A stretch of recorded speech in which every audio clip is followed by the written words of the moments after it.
Tonight's headlines are brought to you by McDonald's. Tonight on the Channel 2 News, a CNMI police officer is in custody after an investigation into an unsecured weapon that injured a child in the Cagman area. Also tonight, it's been 78 years since the first atomic bomb was dropped on Japan from a plane that took off from North Field on Tinian. And a friend from Spain and a friend from Saipan joined forces to deliver an emotional message to a famous musician. In sports, the Marianas Cup featured some epic matches between Saipan and Guam. Stay with us. These stories and more are next.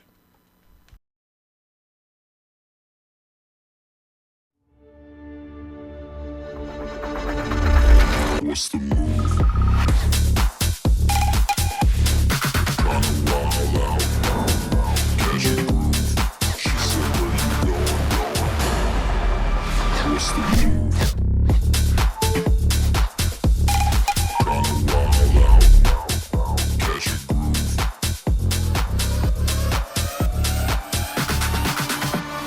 What's the move? Mickey D's McCrispy. Formerly known as the Crispy Chicken Sandwich, now has some respect on his name. Ba-da-ba-ba-ba. Real talk. The Spicy Crispy Chicken Sandwich should have been named Spicy McCrispy from jump. Ba-da-ba-ba-ba.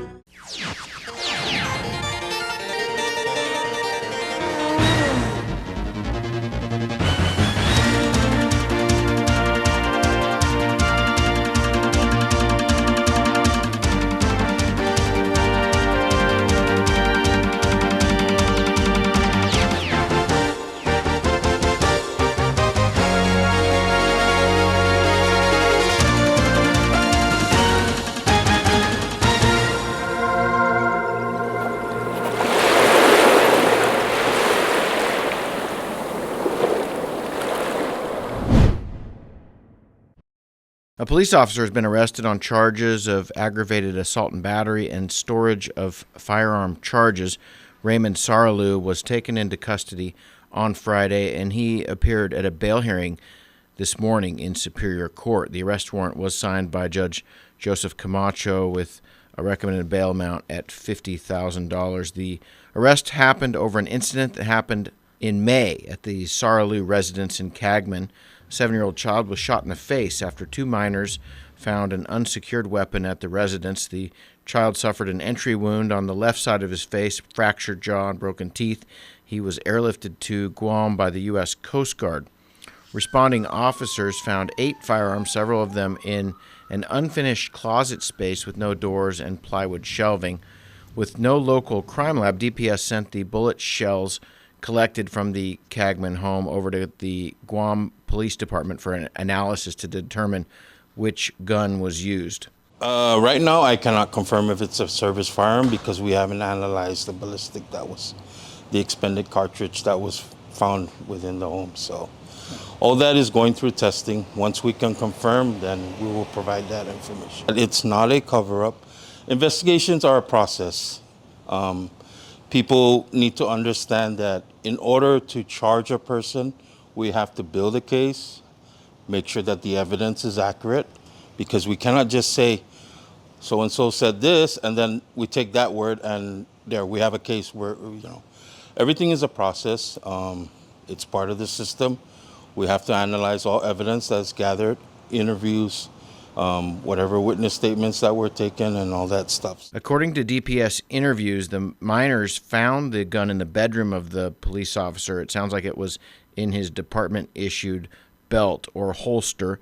Victim told police the gun went off when they tried to return it to the officer.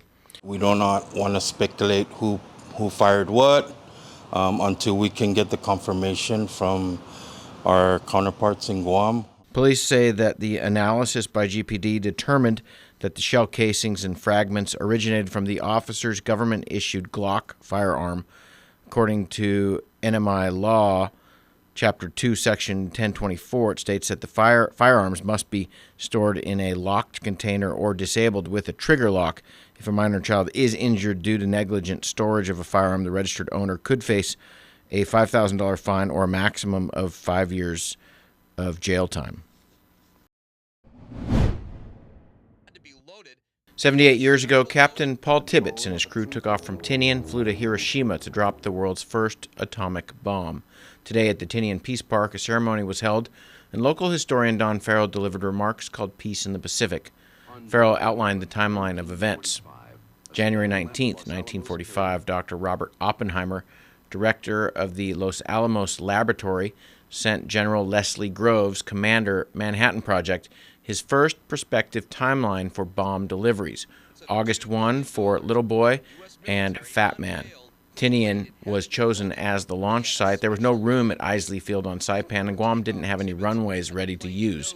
Lastly, Tinian was 100 miles closer to the target and provided better security for the secret mission. Little Boy was ready for delivery to Japan by July 31st. They had to wait for clear weather. August 5th was chosen. That was postponed to August 6, 1945, 78 years ago yesterday. Colonel Paul Tibbets, piloting the B-29 Enola Gay, dropped Little Boy on Hiroshima on the morning of August 6, 1945.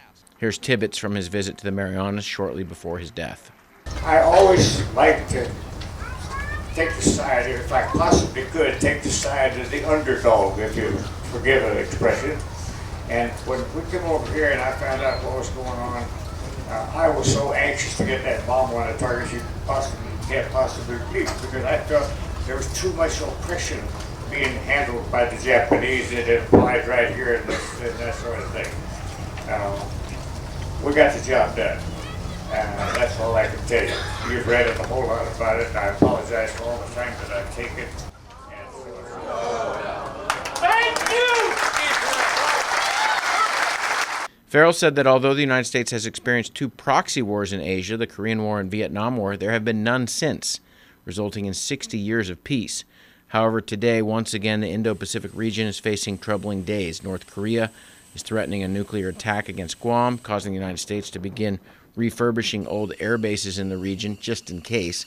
China is attempting to oppose its will on Taiwan.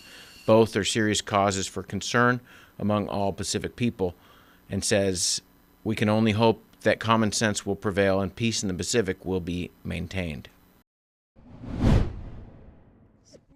Island Times is a new show you can watch on the Northern Marianas Humanities website. It's about a young Chamorro girl who's going through a disconnect with her culture. Your generation is our last stop.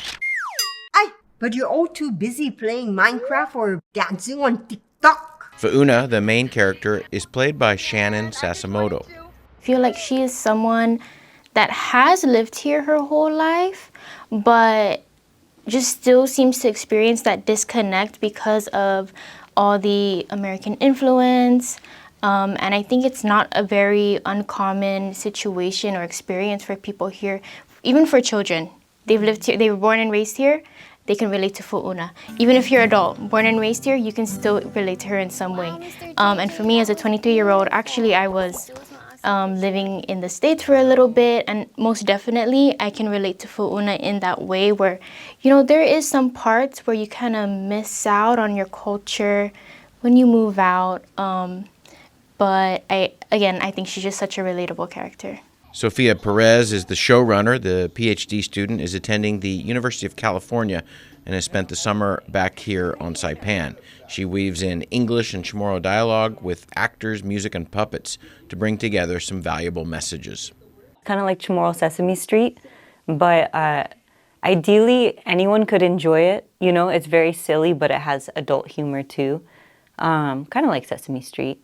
And it's about Fauna, who is a teenage Chamorro girl here on Saipan who grew up without feeling totally connected to the Chamorro culture. And her nana leaves on a motorcycle road trip across the U.S. and asks Fauna to house sit for her. So she comes in, she sees all the pets. Nana has a pet coconut crab, a pet goat. She learns how to take care of everything. And then when Nana leaves, all of the animals turn into puppets and start talking to her. and they're all voice actors from around the islands, and so they start speaking Chamorro to her, and she starts learning the Chamorro language. Mo, what's your name? How do you say it? Ina Anhu Sifu Una. Sasamoto recently graduated from the Northern Marianas College with a degree in business. It's her first time acting. Her personality is very similar to mine. Her experiences are very similar to mine. So I didn't really feel like I necessarily needed to prepare. It was more of just getting to know her as a character. PSS co-op students were pulling the strings of the puppets, and they learned from scratch. In this show, I'm definitely interacting with the puppets. And at first, it was kind of interesting. That was an experience I've never had before. And, you know, it's kind of like talking to a doll, but then this doll is alive. And then it's definitely got some personality to it, so I think that's what made it easier. And you'll definitely see that with Bob. The puppeteers really stepped up. I was amazed. I mean, by the end of the production, I would be giving like direction directly to like a coconut crab. And then they were so into it, the puppeteers, that it would be saying stuff back, like, can you move your mouth more? Okay, you know? It was sort of magical.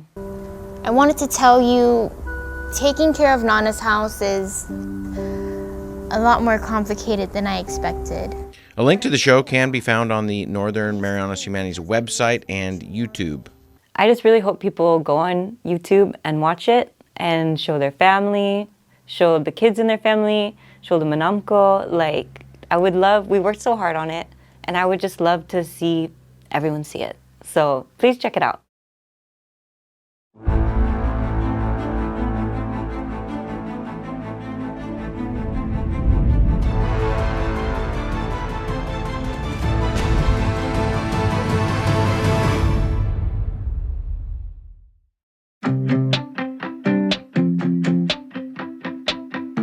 One of the best addresses in Saipan has office space available now, right in the heart of things.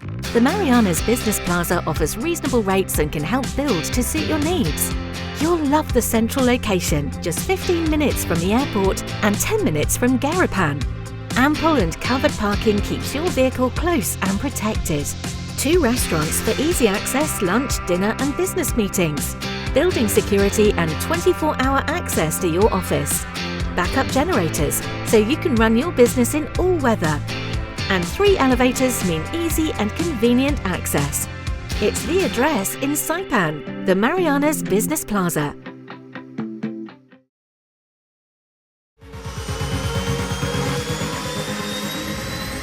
Get your goods here with care and attention with Micronesia Air Cargo Services. MAX is all about connections. Daily flights to and from Guam, 4 times a week to Rota, and bi-weekly flights to Tinian. We are connecting the Marianas. Perishable goods, Home Depot furniture and appliances, even live animals, operating since 2013. Check out our Thursday special to Rota from Guam and Saipan. Call Max at 670-288-6227. If it fits, we'll take it.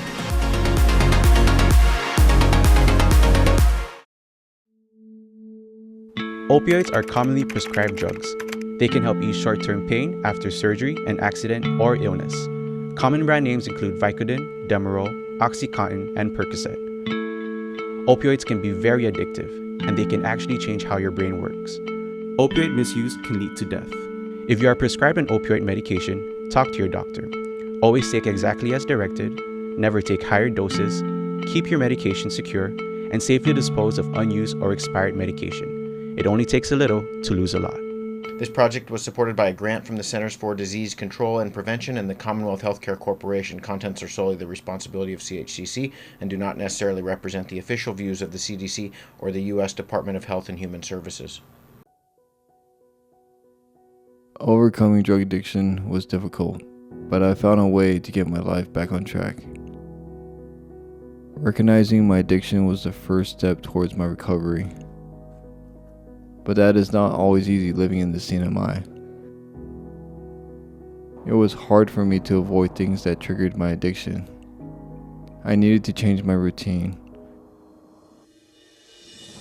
There were some good days and some bad days, but with the love and support from my friends and family, I never gave up.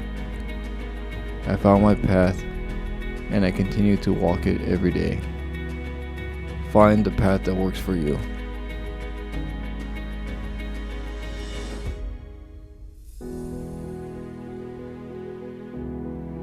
This project was supported by a grant from the Centers for Disease Control and Prevention and the Commonwealth Healthcare Corporation. Contents are solely the responsibility of the CHCC and do not necessarily represent the official views of the CDC or the U.S. Department of Health and Human Services.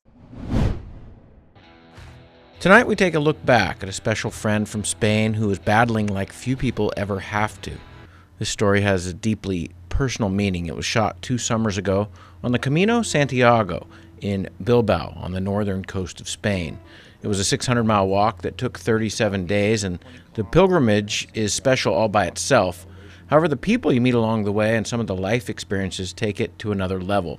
And Jaime Lafita and his family are people I will forever treasure.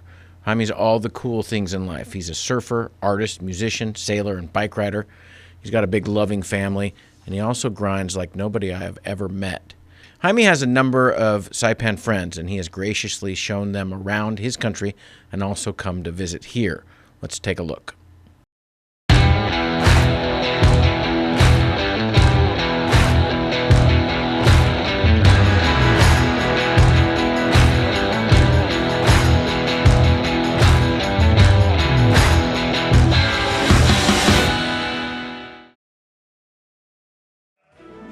Jaime Lafita has been on the Camino de Santiago twice, and in many ways, he's never left it. The Spaniard grew up surfing, sailing, and cycling in Bilbao on the northern coast of Spain. He's an integral part of a warm and close-knit Basque family. As a teenager, Jaime loved to draw, and he especially loved to draw pictures to impress Lourdes, his future wife. Lourdes met Jaime when she was just 15. At the time, she was dating Anijo, a poet and storyteller, and Jaime's older brother. He left for the Navy, and when he came back, I was with Jaime. You were too complicated for me. Jaime was more peaceful. All is forgiven, and each Sunday, 3 generations of Lafitas happily gather for the afternoon, giving Anijo a captive audience for his latest poem. One day, a big man arrives to the play with a very long black beard. Now, he said, "This land belongs to me." These Sundays are precious, even more so because Jaime is in the fight of his life for more of them. It started in the summer of 2016. Jaime felt a little twitch in his arm. Probably nothing, he thought, but he did notice some effects on his drawing. Doctors ran some tests.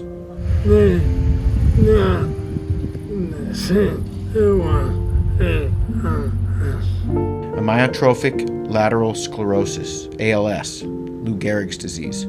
Jaime's mind was fine, but the doctor said his body would soon begin letting him down. The average life of someone with ALS is between 3 and 5 years. Your father was a doctor. Your brother's a doctor. How did you share the news with them? I hid it for 1 year and a half. I didn't want to worry anybody. I kept my mouth. He kept it as a secret. As the twitches became more frequent, Jaime's family sensed something was wrong. Inigo, what is happening with Jaime? Every single day, I know something is happening with my son, with your brother. The Camino can be a great source of strength for life's challenges. The time, the trail, the direction.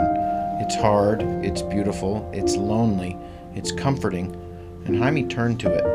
In 2018, 2 years after his initial diagnosis, he gathered a group of friends and organized a ride along the Camino del Norte, with a finish in Santiago. Along the way, he shared the hard news. I said, Lou Gehrig's disease?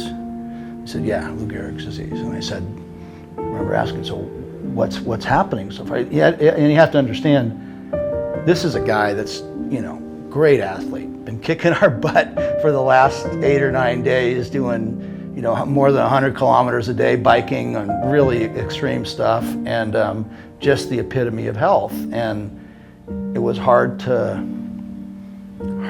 digest, I guess is the best way to say it. Jaime is now in year 5 of the crippling disease. What's a day like? What is a day like for you? It's 24 hours thinking about it because it limits all my movements. I have to concentrate a lot not to fall down. And Jaime cries sometimes, but he says he doesn't feel sorry for himself. I try to hang on and keep on. Jaime can't cycle safely by himself anymore, but that hasn't stopped him from riding, and he does much more than hang on. Jaime has a voice for ALS, and earlier this year, despite the pandemic and the physical challenges, Jaime sailed up to France, and then got on a bicycle and pedaled 900 kilometers over 500 miles to Brussels to deliver a message to the leaders of the European Union. What did you tell the leader of the European Union? What did you say to him? I have known for coming here. My mind now is no time. Jaime's Camino continues each day. The trail's a permanent part of him. The crunch of pea gravel, the forest of greens, the ocean blues. It's one of the highlights of my life. I look back on all the things I've done, and the 5 guys that I did it with, are brothers. It's hard. It's hard to see them and to see them going through it, but I also know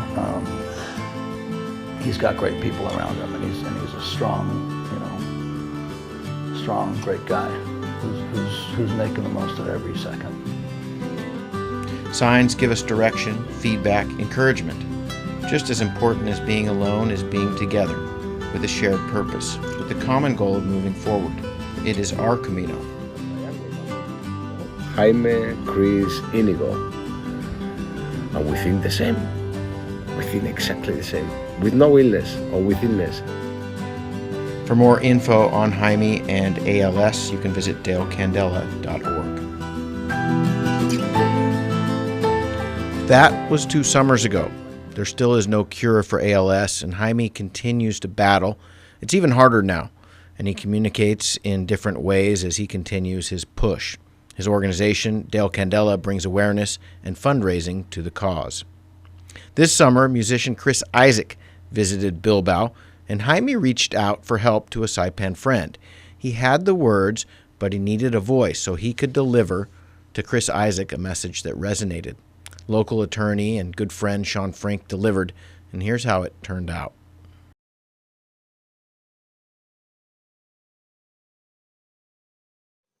Hello, Mr. Isaak. My name is Jaime Lafita. I'm Bilbao born and bred. Spent a lot of time in California over the years. Lifelong surfer, have some great friends there. And I've been a huge fan of yours, especially since your San Francisco Days album. I just wanted to express our gratitude and how much your courtesy will add to our help in the fight against ALS, with which I've been living for the past 7 years.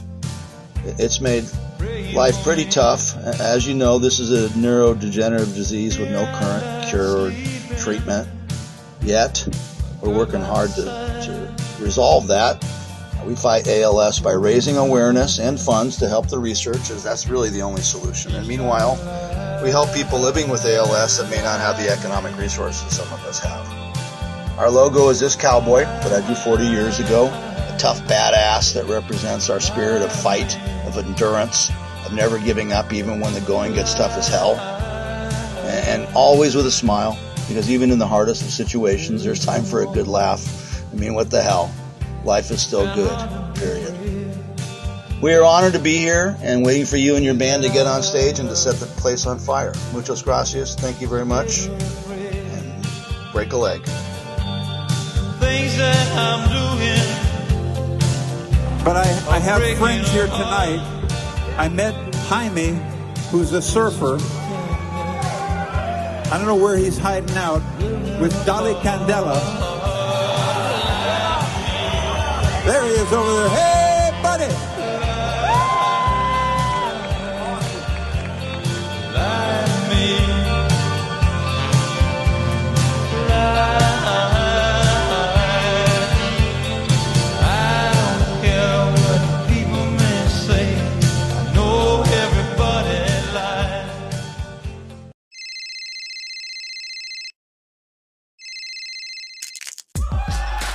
Need a new phone?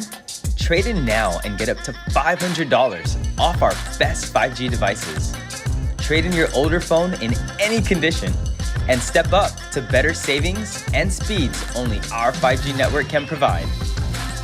Check out our website and catch up on the best mobile experience. Trade in now. Docomo Pacific. Better together.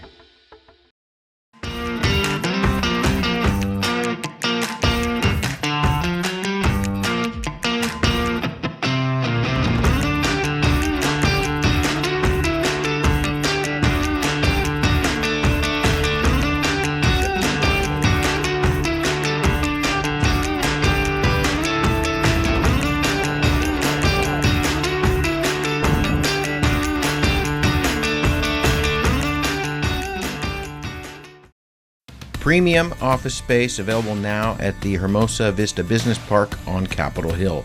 Upgrade your work-life balance and enjoy a distinctive blend of location and nature with open spaces and ocean views. It's the perfect place for creative professionals who want real results. Call us at 670-483-4750 or email hvsaipan@gmail.com.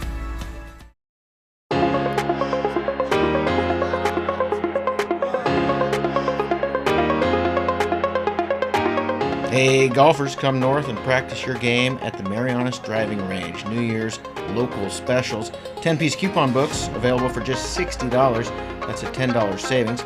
Want to get really good? Come work on your swing every day for just $99 per month. It's our practice pass and you're going to love it. Grab your passes and go straight to the range. You can social distance and chip all at the same time, and the views are free. Reserve now at marianastrekking.com. You can pay online, open 7 days a week.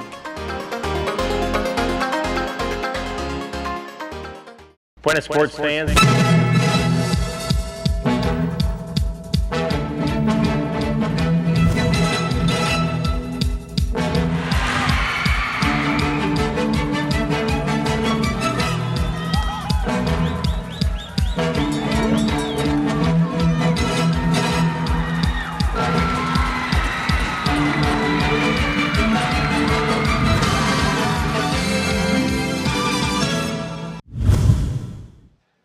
Buenas sports fans, the Marianas Cup runneth over this year as the men and women of the NMI took care of business over the weekend. Cup started last Thursday night. The women took the first game in a 5-1 contest.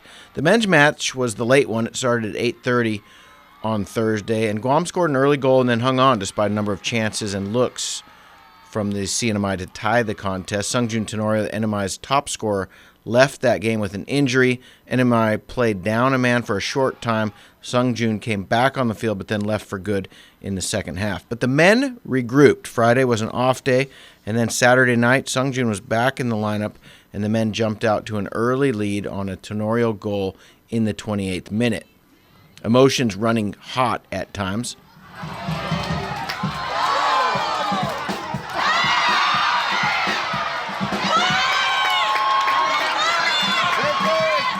Not sure if that's for the assault or for kicking the ball, but that is going to be a card, a yellow one. NMI with a free kick here, and it's put into the box. Ball comes out. Looks like the ref is going to call penalty on this high kick here. There is some talk about what happened. Refs get it sorted out, move the players back 10 yards.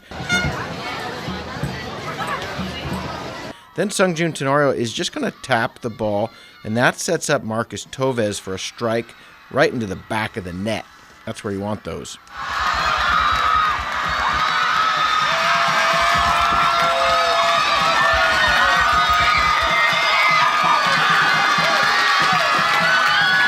Guam down 2-0. They're threatening here with a corner kick, and this is going to be a nice kick, and Jason Cunliffe is going to elevate and head it right into and past the goalie. However, a goal-saving header by the NMI defense. That is using your head. Game almost over. NMI fans rushing into position to watch the free kick here. NMI set up with a righty and lefty combination, and the lefts have it. Tanapon Unsa. Nice shot there. That's going to put the NMI up 3-0. That's your final.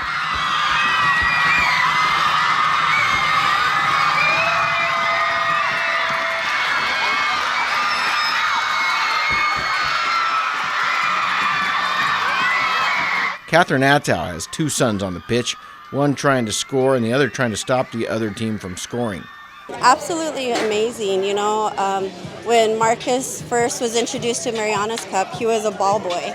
And when he saw them play, it was always an inspiration in him to play at home and wanting to play in the home crowd. And so when he got this opportunity, it was just, you know, it's so overwhelming for them to come back with a win. And with Merrick coming home, you know, he's going to school in London, and for him to come home and be able to do this, he goes back next week, and it's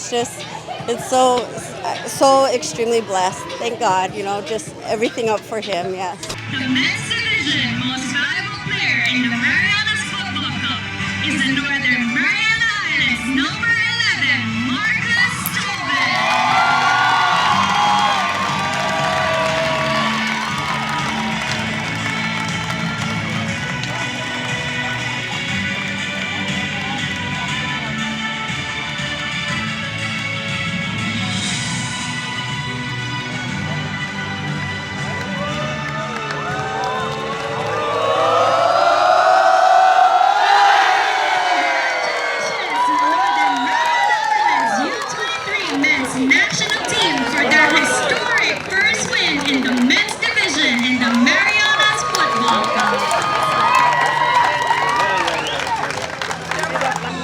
I feel blessed, honestly, given an opportunity like this, I must take it, because with this opportunity, it can take me anywhere.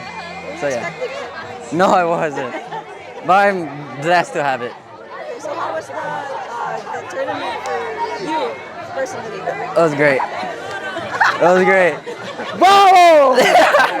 Who do you want to thank for your success? My family and God. Women also taking care of business for the second time. We'll have highlights from their game later in the week.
Premium office space available now at the Hermosa Vista Business Park on Capitol Hill. Upgrade your work-life balance and enjoy a distinctive blend of location and nature with open spaces and ocean views. It's the perfect place for creative professionals who want real results. Call us at 670-483-4750 or email hvsaipan@gmail.com.